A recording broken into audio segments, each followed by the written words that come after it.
Hi everybody, my name is Cindy and I am an energetic stepping and wholeness counselor. I work together with Carla, who is my spirit team, and we are very much focused on the mental health.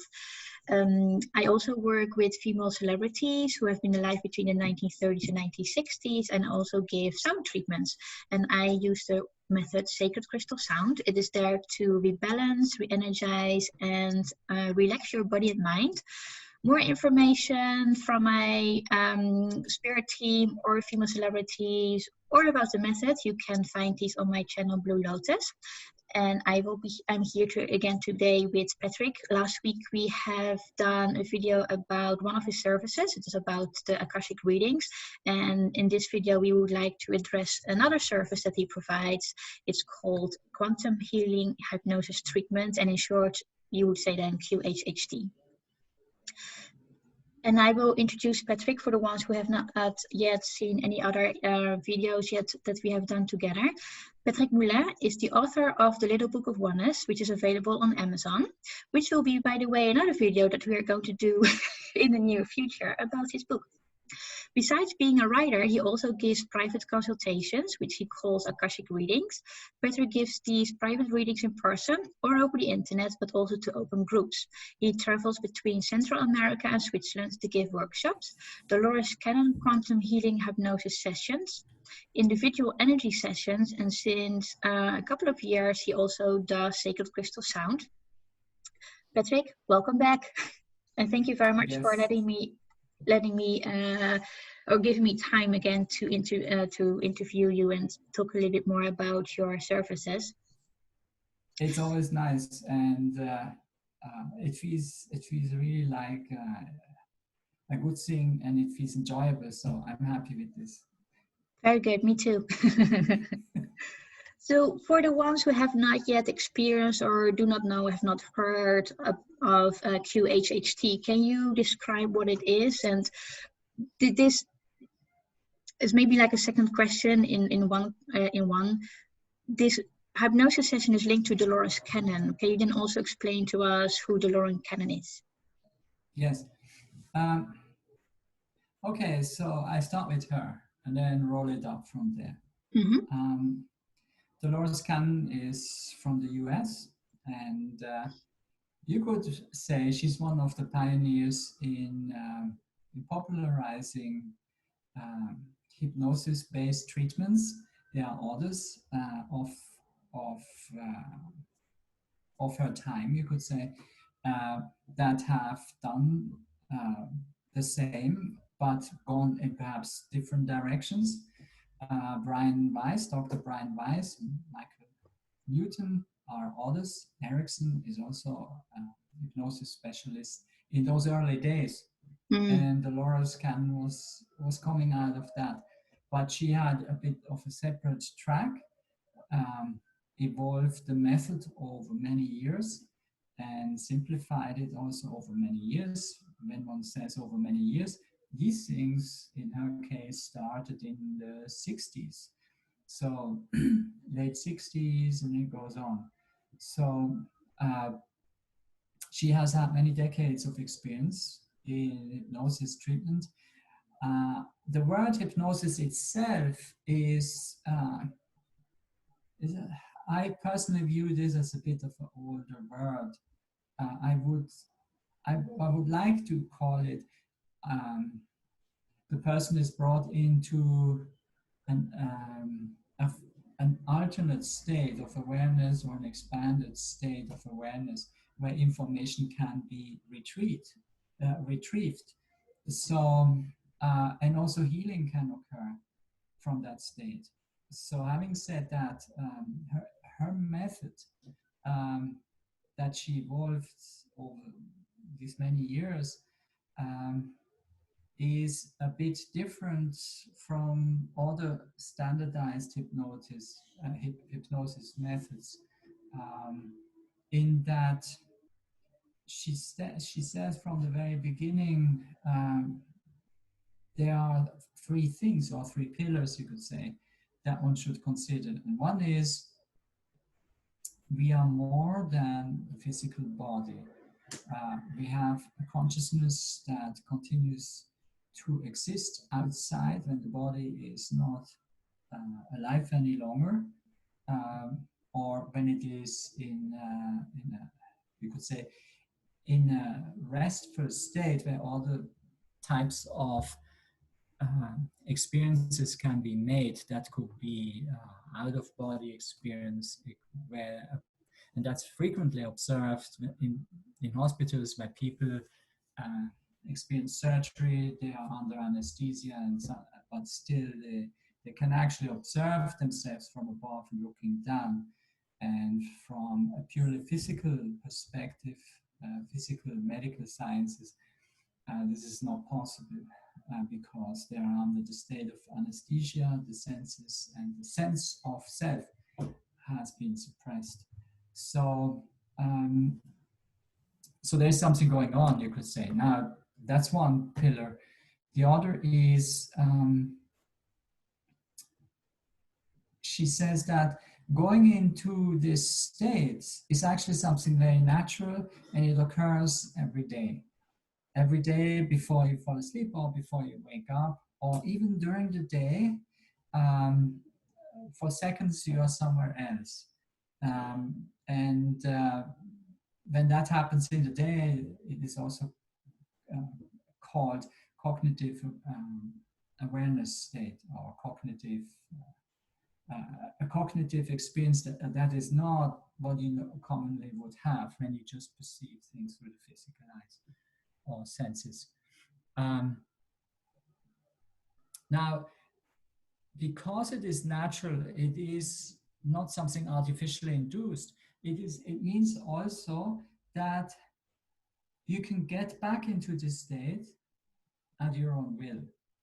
And she says that she's not hypnotizing anybody. There's no such thing that the practitioner is hypnotizing anyone. What the practitioner does is they provide an environment where the client can find such a relaxed state where they naturally glide into this hypnosis type of state or trance-like state. And from there, continue the process. So it's claims to artificially induce a state with her own powers. That's not the case. It's actually in the power of the client to allow this to happen, to glide naturally into this state. The third is there are no victims. So for whatever reason a client comes and wants to solve something, she tells them it's in your power to heal yourself, sort out whatever questions you're wanting to have an answer for. It's in your power. You're not a victim to circumstances. In recognizing this, she brings back the power to the client. The client needs to have that shift. Otherwise, they don't see that they can change. They make it dependent to external factors. So these are the three things that she brings in. And as she was developing her methods in the later stages, she realized healing can occur. And we come to that in a moment. And it is triggered by something that initially she didn't quite know what this thing is, where this is coming from. When a person was laying there on a let's say, massage table or a bed, and her or the practitioner sit just next and have a recorder, audio recorder, and they just are with the client. What happens there is that at some point, a layer of awareness starts to answer to questions. And initially, she was not sure what this is because she never encountered that before. But then she realized this is something very wise. And she called it initially the subconscious, but it's not the childish part, let's call it. not the childish part in the human, but it is actually that wise or connected part, that kind of cosmic connection. And she then also stated there are the words for this, like the oversoul or the higher self. That part of you that knows you best and is your best friend and loves you most. This has a kind of a protective attitude towards you. And that part knows, meaning you can ask that part. In our daily lives, this is not something exotic actually, because we are connected to this part all the time. You cannot be disconnected. It can only be hidden or obscured by us looking away from it. And how would it show in daily life? In daily life, it would show as intuition. Intuition speaks to you. There is some form of direct knowing going on that you will hear commonly people say, I don't know why I know, but I know for sure this is this and this. And then if they check, if more facts come together, they say, see, I was right. I had that gut feeling. I had this kind of voice telling me, or I had this kind of sense, or even some people say, when my hairs stand up, then this is true, and I just know. So there are different ways of communicating in the body, and each is a bit different, you could say, but intuition speaks, you could say. And this can be actually cultured, but it's not done in school or through the parents, because the emphasis in society and school is on developing the intellect further. So this is a part that is lacking in the education system, as well as finding, you could say, the state of deep silence within. That's yet another thing. Now, in her case, she called that aspect the higher self or the subconscious. And so she developed this method where she tells the client, before you come, put a series of questions together. And any question is okay, that is important to you. And then bring this on paper with you, and then we go through this when we do the session. Now, the session itself then would go like, as the person glides naturally into the state of, you could say, that hypnosis state or this trance-like state, the practitioner, or if it was her, she would then guide the person through a series of, quote, scenes. Something comes up, something the client begins to experience. And the practitioner is not leading the person to go there or there or there. No, it's something is shown to the client. Some information is there. As absurd as perhaps these things may feel or look, or interesting, or whatever this is, what comes up. At some point, the practitioner guides the client to another scene. So a few scenes will be explored. And mind you, there's no randomness to scenes. It is, again, the higher self that shows these scenes to the client, because there's information in it from which the client can actually learn something to apply in their present life.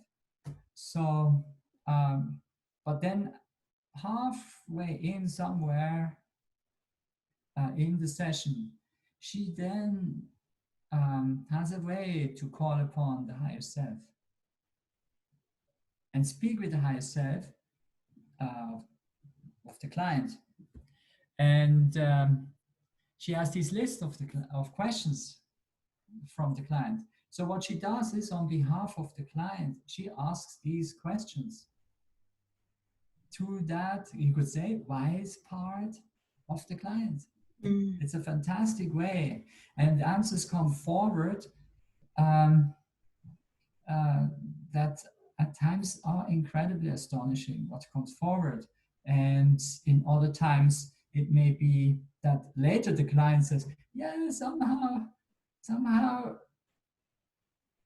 I have felt that too sometimes, but they never gave attention to it because the higher self constantly speaks to a client and may have told them or given them this information before, but they didn't act on it or only half consciously became aware of it. And so through that process, their questions are being answered. And as this happens, of course, a lot of things can shift in their life depending on the nature of the questions. And then when these questions were done, then the practitioner brings the client out of the session, out of this hypnosis session. And then they have a review of what transpired in the session. And it is meant usually as just one session. It's not something you do every week. But it can happen that follow-up sessions are requested by the practitioner, but this is very rare. When a person, you would say, is so nervous that they cannot relax enough in the state, and despite of multiple ways of trying, then naturally the practitioner would say, why don't we do this another time? Just come back. So that's one way when the person is trying to control too much or is too nervous about this. But this is rare, really rare. So the other constellation is that the client comes and says, I want to explore more.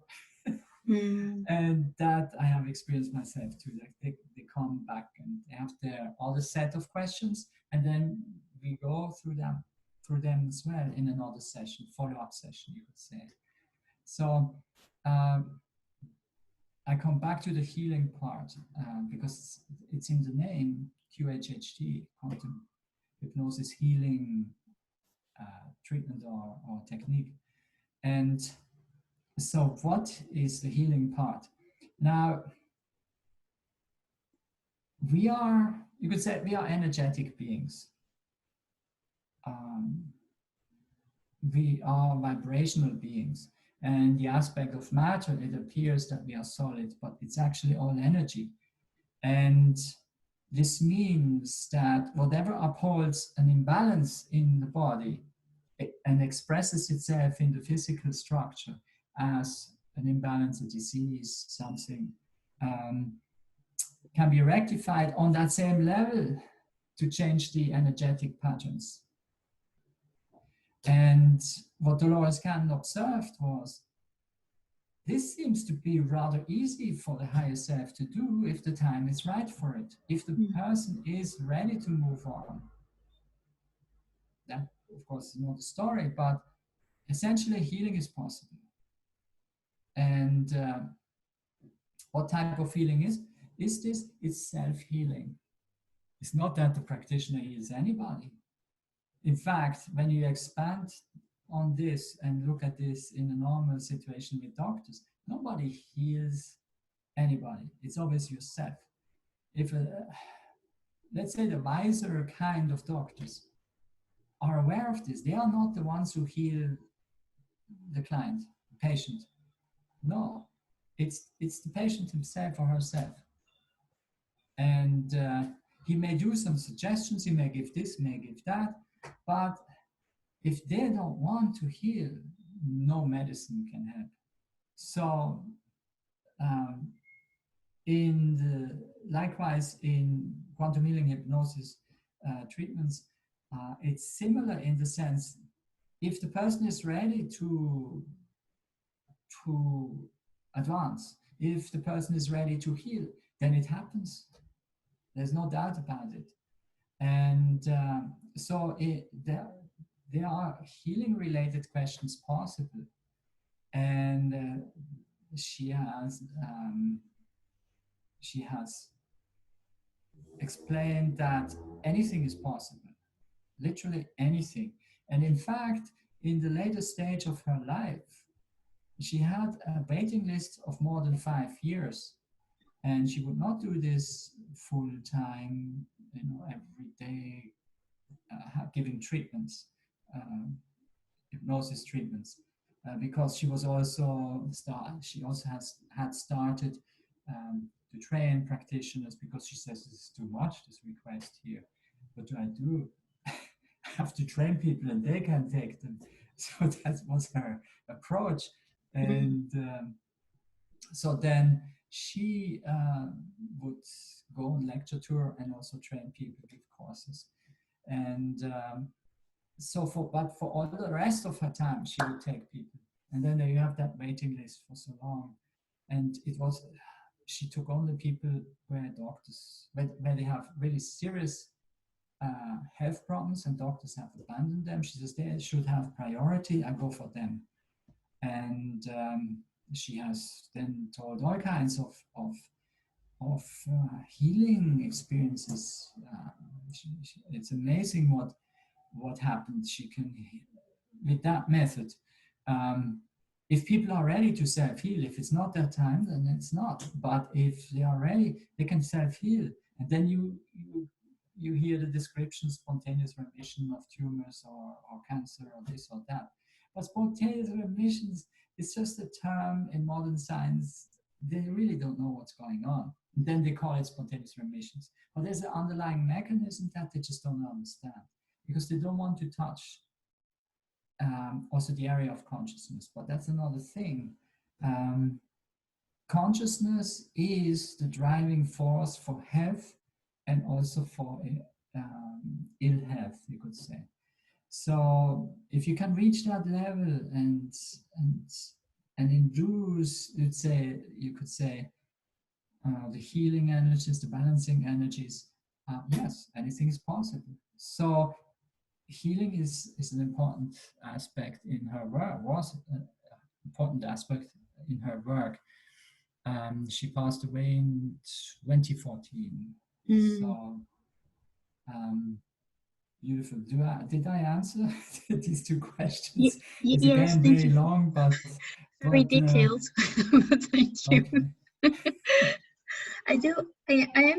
I want to ask you, how did you actually come up to QHHT? How did you find it? Or where did the interest come to actually give it to people? Yes. Okay, this time I try to keep this short. I came across some time long ago across Dolores Canyon.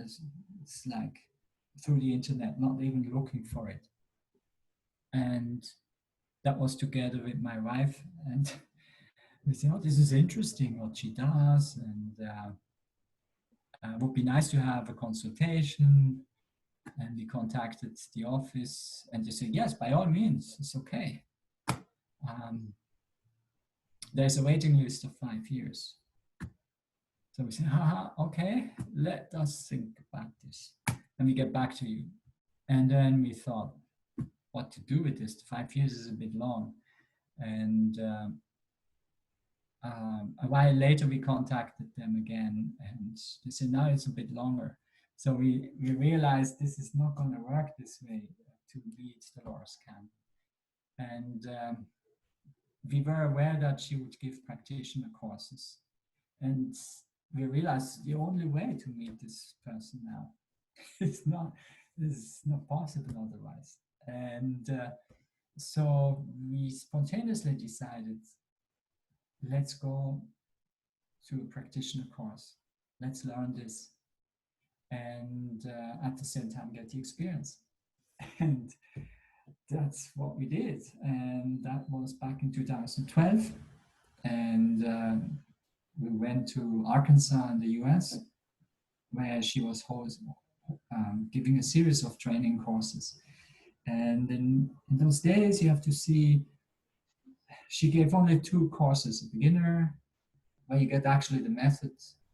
Then you get and there's an advanced course where you get more refinements to more special cases and additional tools um, for uh, for doing these treatments professionally also.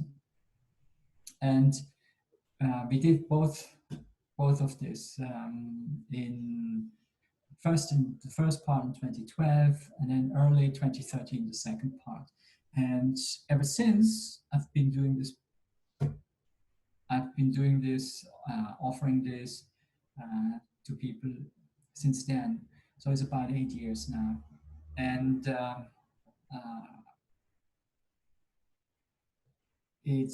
this is my way of having met Dolores Cannon personally and dealt with her. And I'm very happy that I could do this personally with her. Very special person.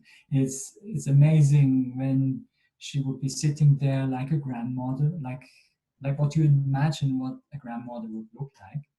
And very lively person. And then she has this hair and then she sits there, and then you feel like she could knit a sock and tell you the wildest stories at the same time, and totally cool about anything. Cool in the sense as if she has seen anything.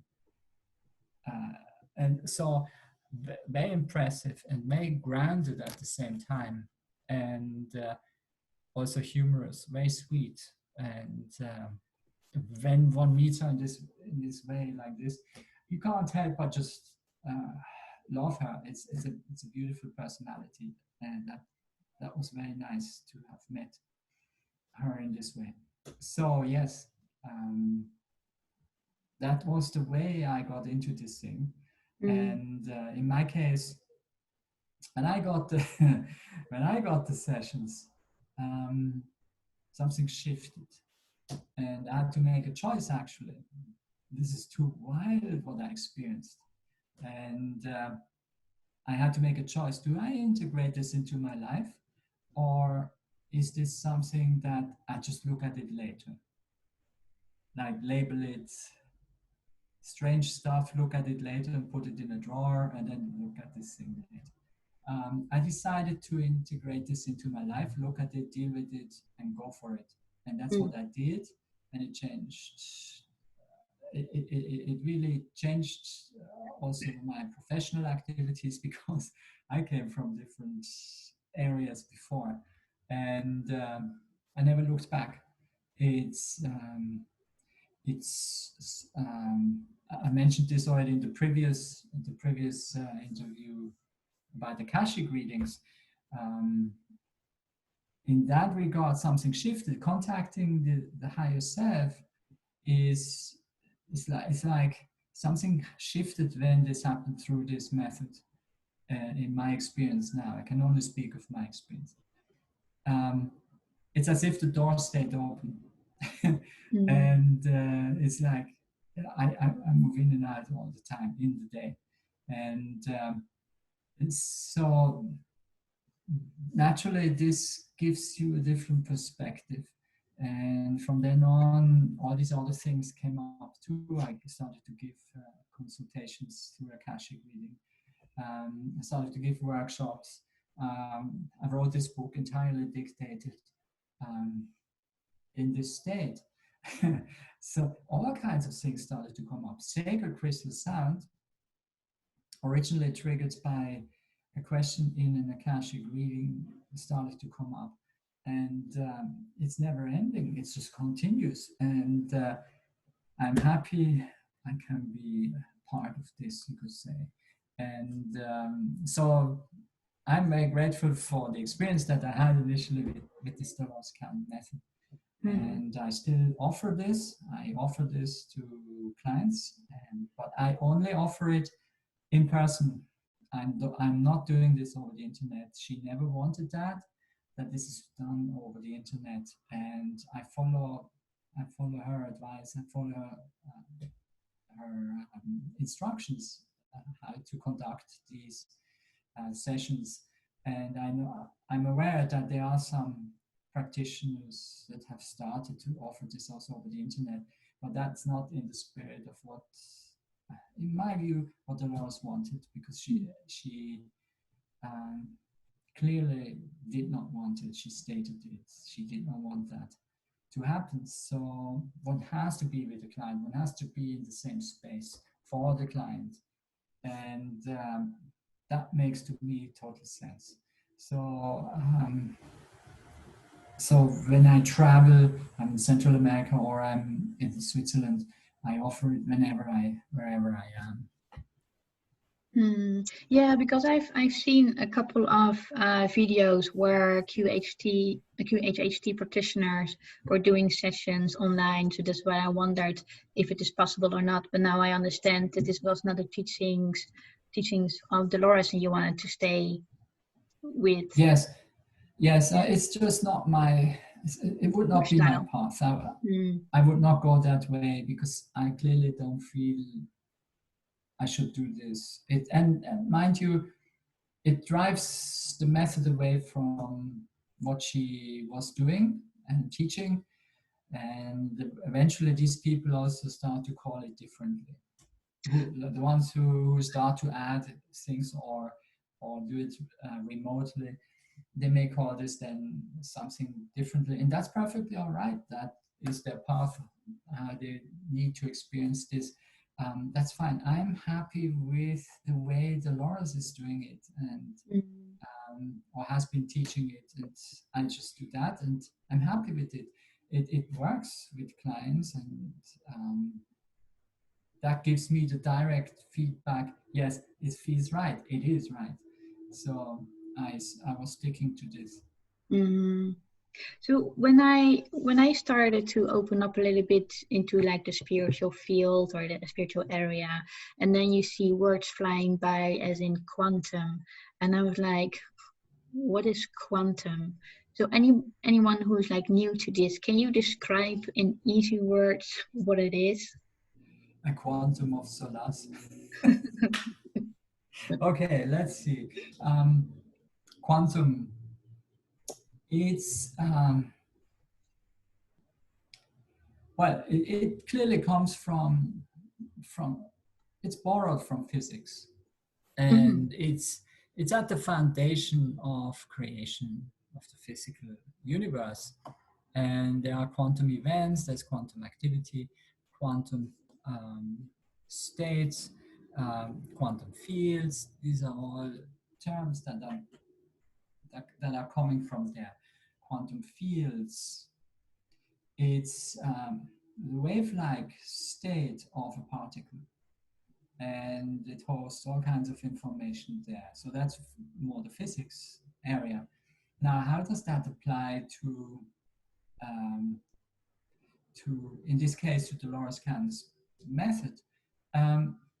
You have to see the source of information is, you could say, is what is beyond from the normal physical sensory perception. The source of it, the source of information is beyond. So it has that connotation. It's transcendent to the physical realm, or you could say it is on the quantum layer.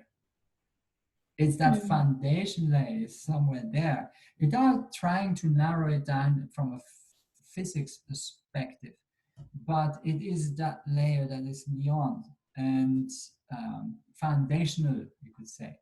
And in this case, it's accessing the higher self through QHHT. Accessing the higher self clearly is far beyond, it's a source that is far beyond physical appearances. And therefore, that term was chosen. She chose that term to include the character of it, that this is a hypnosis session, but it has that element of source information, and therefore quantum. So this is how she put it in. And the healing part, we expressed this. Now, healing is not purely physical. It could be emotional healing. It could be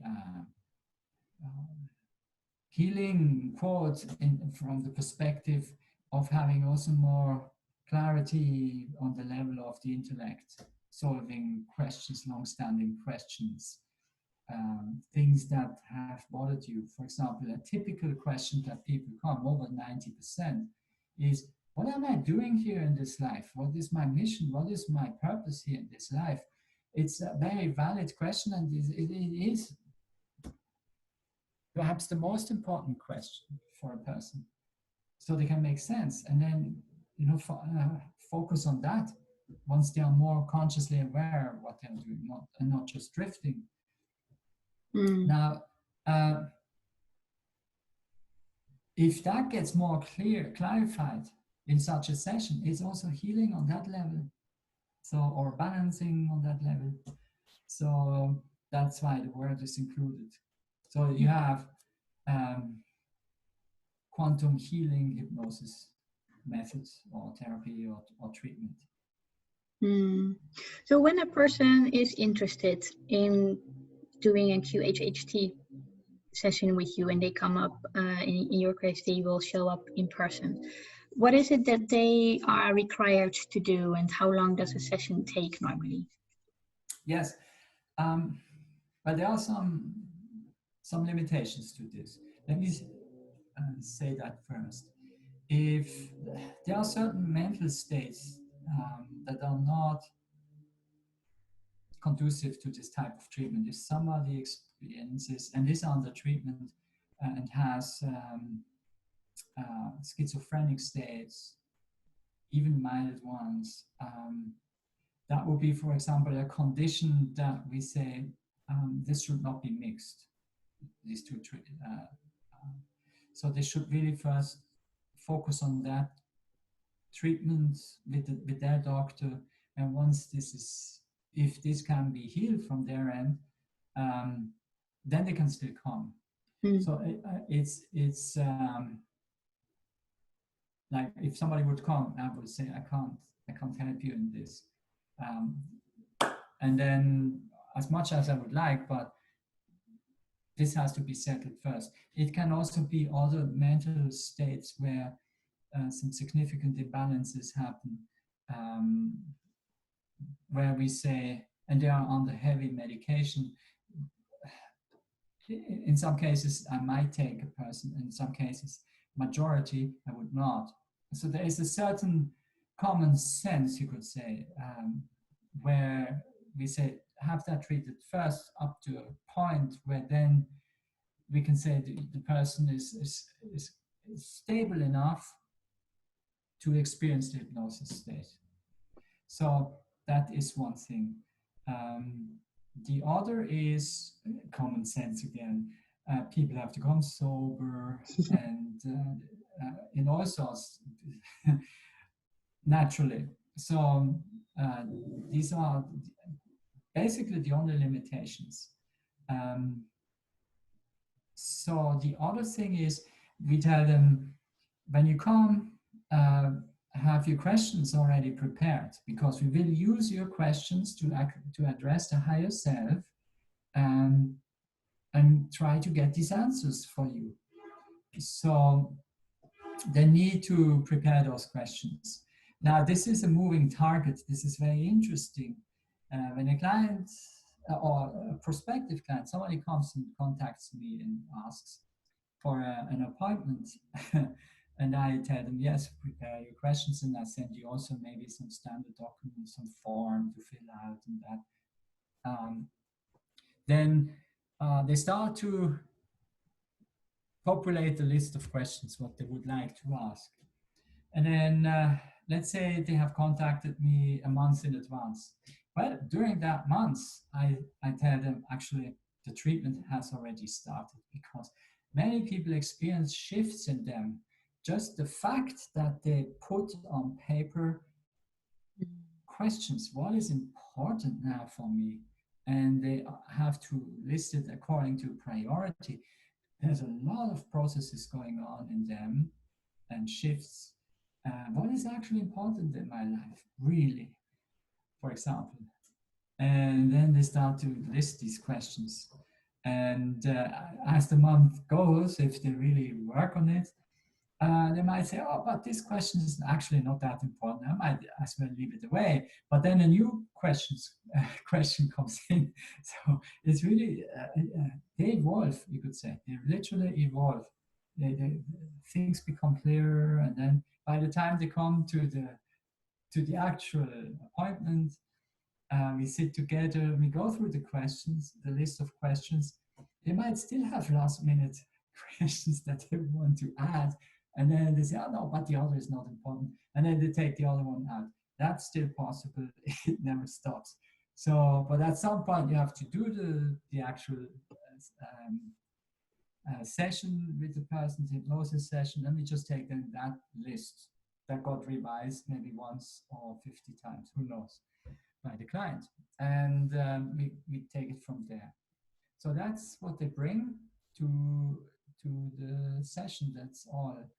The session itself takes about, we say, 4.5, 5 hours.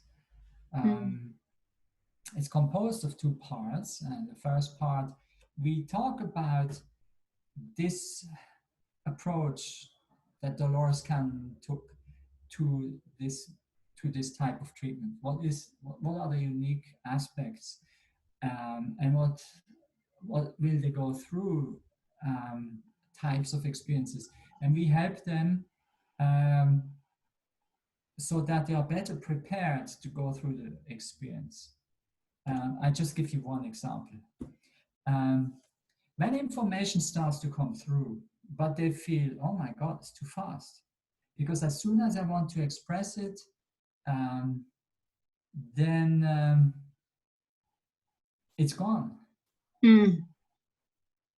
It's like they see a series of pictures or a series of something coming through. Information is coming through, it's coming through, it's coming through. Now they want to say something what they experience. It's already gone. That's something that several clients have experienced. And what do you do then? You have to tell them before. You have to tell them something in case this happens to them, what they should do. And the solution is astonishingly simple, and it works.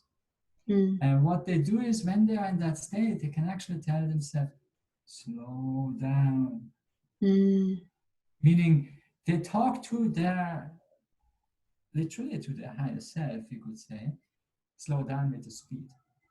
This is a calibration, you could say, that their physiology, their body is not yet used to that kind of channel, how this information comes in, and it needs to adjust, and it's too fast. Okay, let's slow down. So if they tell that to themselves, it works wonders. Suddenly they can actually start to express what they experience. So this is just a small tidbit. And in this first part of the meeting, we go through some points like this. And then in the second part is the actual hypnosis session. And that is no longer than maximum 2 hours. Dolores capped it at 2 hours, because when they come out, when you bring them out again, it's still easy that they get reintegrated back into their daily life, because they were not too long under this or in that trance-like state. So you cannot just arbitrarily extend this. No, you cap it. And so in my experience, most people stay about 1.5 hours in this. And then all the questions were answered. And then there's no need to stay longer there. And I bring them out. So, but let's say if it was 2 hours and not all questions were asked, I still bring them out. But then the most important questions were asked for the client, on behalf of the client, and that is enough. So you can see some people come with 2-3 questions, some come with 20-30 questions. You don't know. It's really their process, and you work from there. So that makes it usually 4.5, 5 hours, the whole thing. And in rare cases, even longer. So that can happen too. Now, in the follow-up sessions, if somebody wants to come back and explore more, that can happen. Then these sessions are shorter, between 2.5 and 3 hours, no more. Because you don't need to explain this first part, explain again all the method about Dolores. You don't need that. You can go fairly quick over to the actual hypnosis session. Yes, you still have to go through the list of questions they come with, that you still have to do with them, and then it takes a little bit of time there. So that's why we say it can take 2.5 hours, maybe 3. And so, but it's shorter than the initial session. Is it possible that a person, you already said it earlier, that when a person is like very nervous, he or she is not able to go under hypnosis or take the session. Is there any other possibility? Not a possibility, but is there something else when people are not able to do a session? Like when people are very much up in their minds or are not able to relax? Well, it's 2 components here in this question. One is mental, one is mental physiological, you could say. Or maybe it's just one, because both are intertwined, the mind and the body. Let's take the nervous ones first. Somebody comes really nervous. Maybe they are afraid of what might come up, what might show in the session. And they have had perhaps tight control in their life, and maybe they can't quite let go in that moment. And even though there are ways, Dolores has a bag of tricks, you could say, where the client could be helped to relax more. But let's say if everything goes wrong and you can't have the person, practically speaking, 12 hours, and one tries and tries. In my experience, that would be counterproductive. So it's better for the client to go home. But honestly, this is so rare. But I just state in an extreme case this can happen, but it's really rare. And normally, even if a person is a bit nervous, it doesn't matter, because in the course of the actual explanation what this method does and how it feels, you actually calm down. It's okay. But in very rare cases, this is not enough, and then we make a new appointment, maybe a few weeks later, whatever, and then they come again, and this is a different thing. They have shifted so much already. So even in these, let's say, a couple of weeks or whatever it is, where they were going home, something shifts in them. Something is like preparing them literally. And when they come then the second time, it works flawless. It's easy for them to go through. So you could say the first time trying is not in vain. It's just that maybe they had to move a mountain and give them a bit time for that, and then they come and then it's easy. So but again, these are very rare cases. I hardly had how many did I have in all these years? Less than a handful. So it's very few.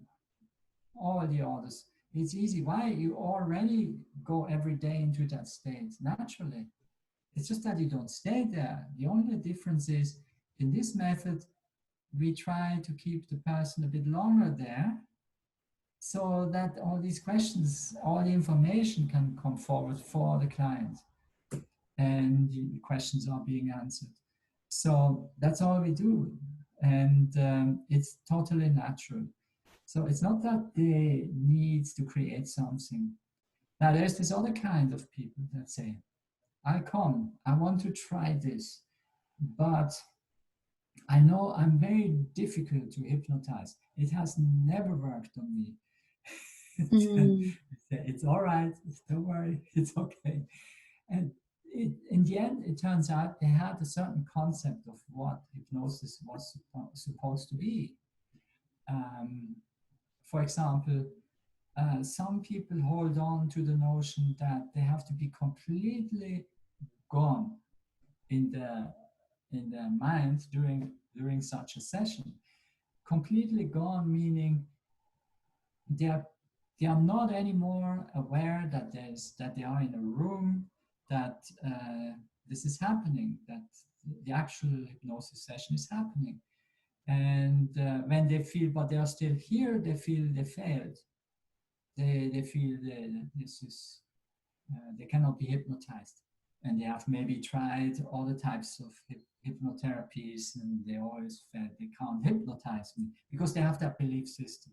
Mm. And in Dolores Cannon's method, it is such that a very small percentage goes actually into of clients goes actually into this state where they are not any longer aware anymore of the room where they are in.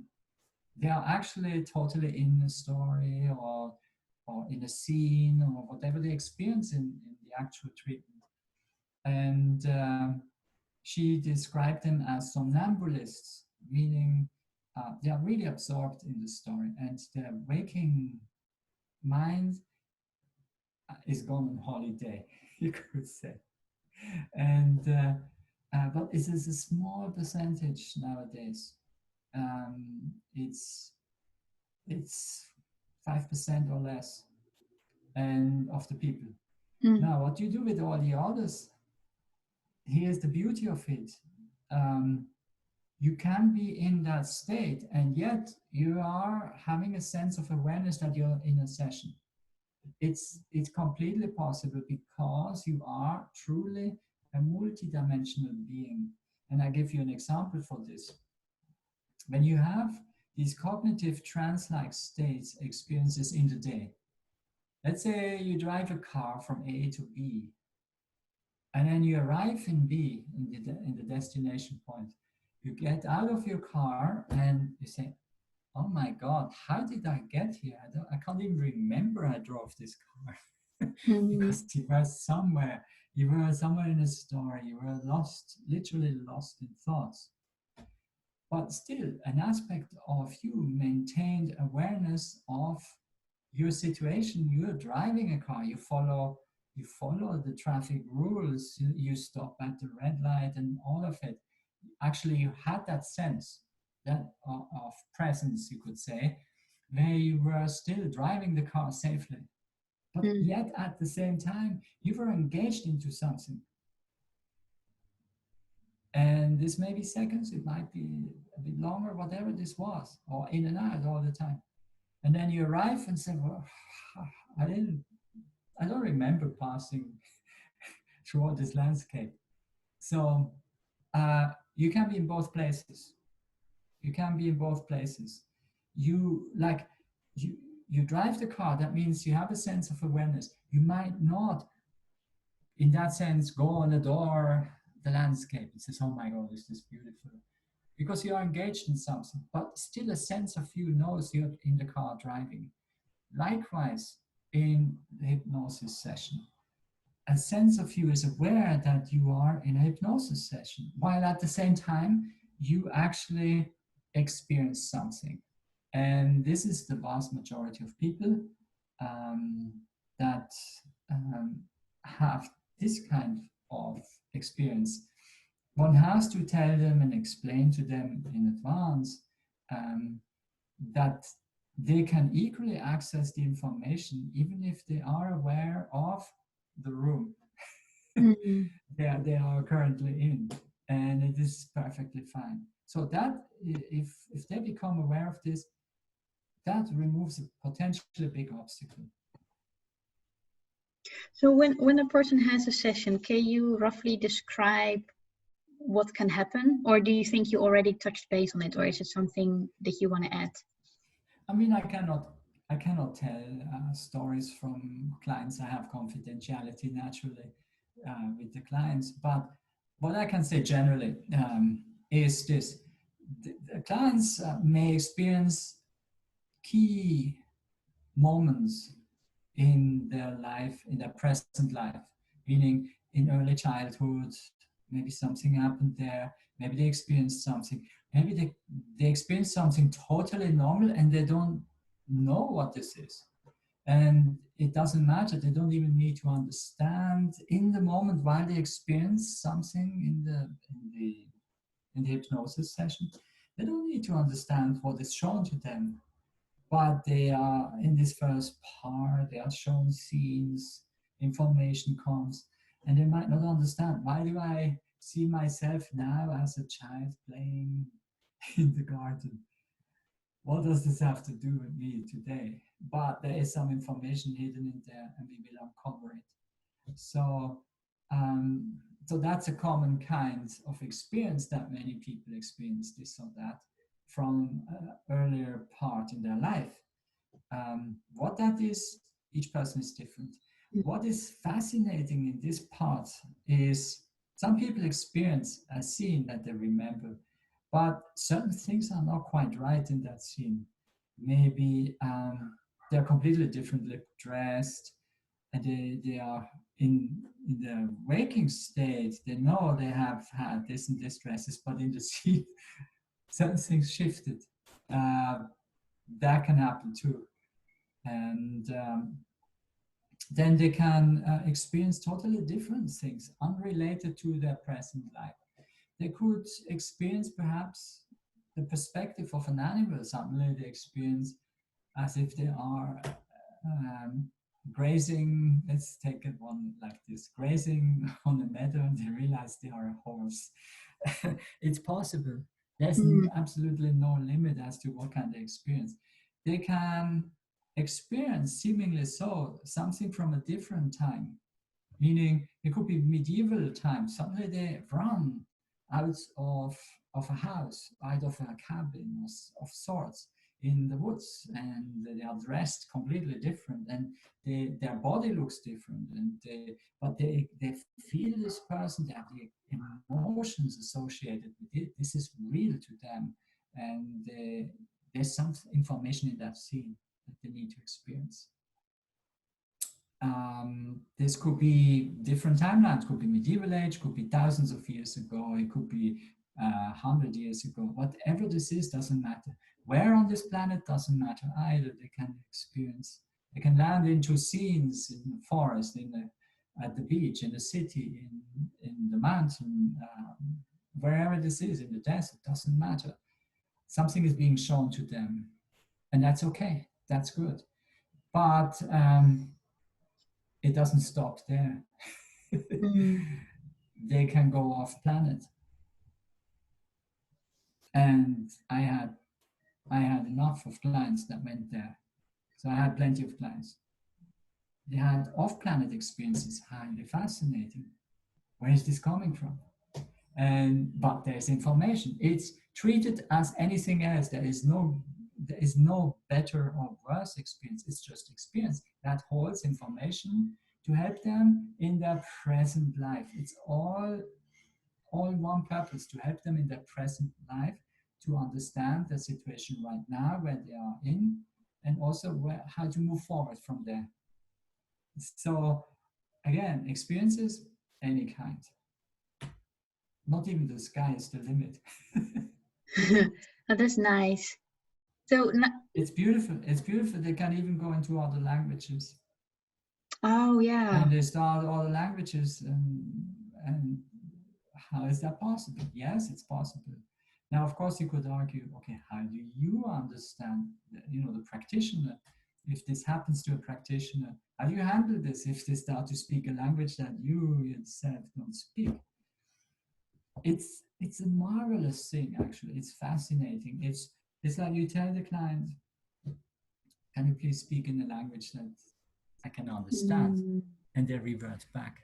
And there are multiple of experiences like this. And so many things can happen in a session, and there is no good or not so good experience. It's all experience to help them to go from here forward in their life.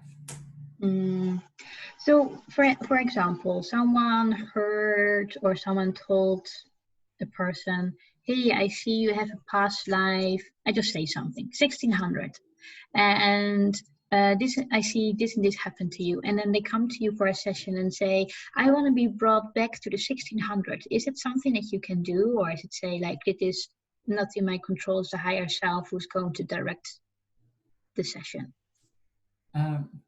In principle, it's possible, but I would recommend to them have first the generic session, meaning you come with your list of questions that you want to have answered. Now, in the list of questions, it is possible that they relate to such an event that they have experienced earlier. For example, some people come and have experienced going to a place, and they feel so strangely familiar with that place. They feel even emotionally connected. They were never there before. What is happening? They want answers. And they will put this as part of the questions in the list. And we will ask that, and answers are given. And it can be that as part of the answer, it comes, yes, you were there in the 1600s, and you were doing this and this, and so on. This can happen too. But it is possible to go back to a specific time with this method. But I would recommend this rather to be used as a follow-up meeting, as a follow-up session. In the first session, let's have it opens, like, let's be completely open and see what comes, because maybe there's more important information waiting for the client to be shown in that moment. Maybe that 1600 experience is not that important. Yes, it is intriguing for a client to have had such an experience in another context. And naturally, they might be inclined to know more. But when they come to such a powerful way of experiencing themselves in the Dolores scan session, we say, go first for the generic, because you don't know. Maybe there's much more important information waiting for you to be experienced. And therefore, I would recommend that first. If this still persists after, then we do follow-up session. Does that answer that question? Yeah, it was just a spontaneous question that came in. I was like, okay, let me ask that. It's a good one. It's a good one because, clients have also such questions, related questions. But funnily enough, in the list of questions, these things get answered.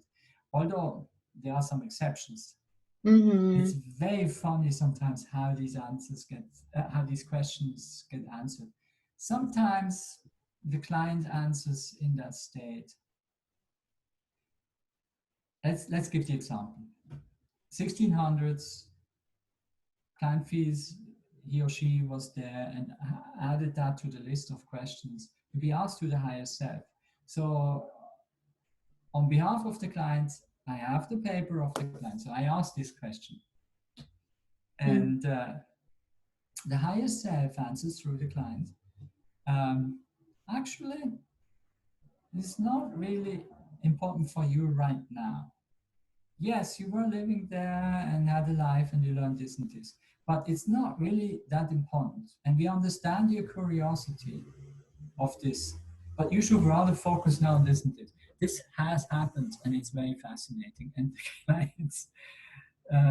the clients are sometimes a bit surprised because it comes through themselves. And they say, I understand, maybe I get too distracted by just thinking of that and not focus on my present moment.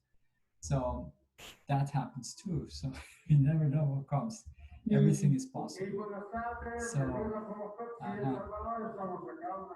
tomatoes. Once again, so I'm not sure what they said this time.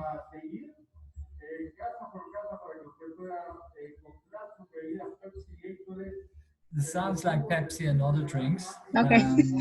For the viewer who doesn't know what's happening here, I'm here in El Salvador, and sometimes you have these cars passing, and they just do that, and it may affect maybe a bit much the interview. I have the windows closed, but it's very strong. We can interrupt it temporarily and continue. What do you So feel? How does it come across on your end? I can still hear you. Okay, so then if it's not too distracting, we can continue. Yeah. Then it's fine, but it's quite strong on this end. It I'm is used to it. I'm used to it. it's it is quite loud, but I can still hear you. It's not an issue. And I think So he's if you fading away a little bit more now. okay, if you feel it's not distracting, then we continue. Yeah, actually, Yes. he goes. Yeah, it's become softer. I think it's the last question. So, how can QHHT sessions help a person in their daily life? Yes, again, in finding answers, Mm, and eventually it depends on the case. Maybe affect also some healing. Um, so that is very concrete, but there's something else also. Many clients have reported, actually the majority, they say um, what they have observed in the following days and weeks after the such a session, they have become more connected within themselves, more centered within themselves. They feel this intuitive source much stronger than ever before. And they were very grateful for this because that experience alone is worth gold, because it's like it helps you in your daily life because you feel more yourself, to be yourself much more, because you have that inner strengthened inner connection. It can also be that on the personality layer, that they feel more um, self-assured, more confident, more simply more happy, and kind of having another outlook, more creative perhaps also. These are various feedbacks that I have received from clients, independent of the answers they found in such a session. So it has a profound effect on the client. I would say even that in a positive sense, they're not the same anymore as before. Not the mm, same in a positive sense. They made a step forward, and but one has to be realistic at the same time. Dolores Cannon sessions typically give the client homework. Homework, what is homework? It means if you want change to happen in your life, you need to do your part too. You have to make changes in your life too. Now, in such a Dolores Cannon session, they hear they should change certain things in their daily routine, or they should do this or that. Well, they have to do that part too. They have to allow change to happen, meaning they have to make the changes. It's their homework, and they have to do this in order for change to stabilize and take hold. And if they don't do this, then the beneficial effects of such a treatment are less, because they didn't quite, you could say, include the changes, and they still mm, are doing the same things as before, and they had a nice experience with the Dolores Cannon session, but then they say later, well, actually it didn't help me that much. Yes, I feel more connected intuitively, but and I have received answers, but I need something else because I'm still doing the same things. Well, yeah, because you didn't do your homework. So it means, let's take it realistic. They have to do their part too, and then it works. It's fantastic. It's a fantastic method. Um, but you can only help a client to a point, and mm, then they still have to do their part. It's not coming on a silver platter, we would say. That's a very frank assessment, and it needs to be stated. After all these years of treating, I have here and there occasionally clients that didn't do the homework, and then maybe a year or two later comes back and says, let's do another session. And they admit, yes, I was still kind of running circles, and I understand now better. And then change happens. Maybe that was their process. So we cannot judge these people. It's their process, and it's okay. But as far as the method is concerned, it's not a magic bullet. It's a process to shift something in them, and then they have to follow up in this in their life. Does that make sense? Yeah, totally. Yes. Is there anything that you think you have left out or would like to add? Yes.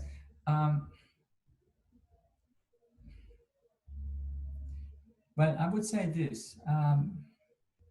If anybody is interested in actually trying this out, would like to have a session, then yes, contact me through the website. And yes, Cindy will put that probably below the video, and you go to that website and there's a contact us page. And then just let me know if you are interested, because and let me know where you are, and then we can make an appointment, obviously by the time when I arrive in the locality. But by all means, contact me and say where you are. I do this in 2 languages, in German and in English. And yes, my wife does it in Spanish too. So Spanish and English. So that is what I would recommend. If you feel in this moment this is a good thing to try, it feels right. In this case, yes, contact us, and when we are in the area, or when I am in the area, and you still feel this is something you should do, contact me, and you can go through the rest. I can send you the forms, etc. And then we just meet and do it in this way. Yeah. For example, in Switzerland, I typically do this in Switzerland in the city of Basel, and I have access to do this in a practice, in a professional practice, and we do it there. So that's good. That's good. Perfect. Thank you very much again, Patrick. We were going to see each other again in, maybe like next week or in the next 2 weeks for the other video talking about your book. Yes, that book. Huh? We have to talk about that book.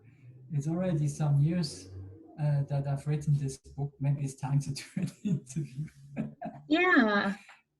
Actually,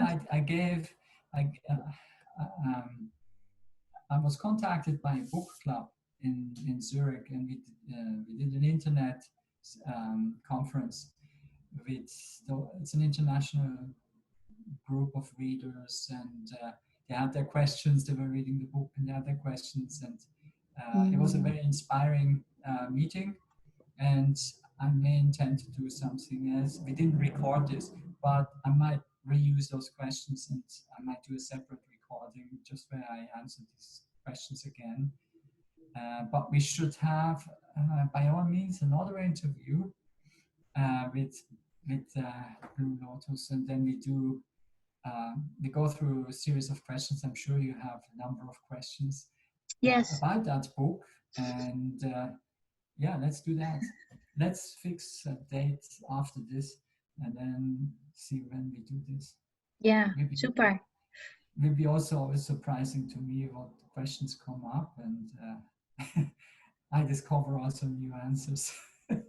Yeah, I like asking questions, because that maybe, you know, what you're saying, like sometimes it's lighten things up, or then you're going into areas that were not explored yet. Absolutely, and it might help one or the other reader who read that book relating to this, so it can be very useful. Yeah. Wonderful. Yeah. Well, thank you very much, Patrick. It was a pleasure. No problem. Also, thank you, listeners, for listening to our interview. We hope you liked it, and also that you're going to reach out to Patrick for a session and see what is going to develop for you, and yeah, how this is going to help you in your daily life. I will indeed put Patrick his contact details, website, and also the link to our other videos beneath the video. And then we will see each other again soon. Take care. See you. Bye. Bye.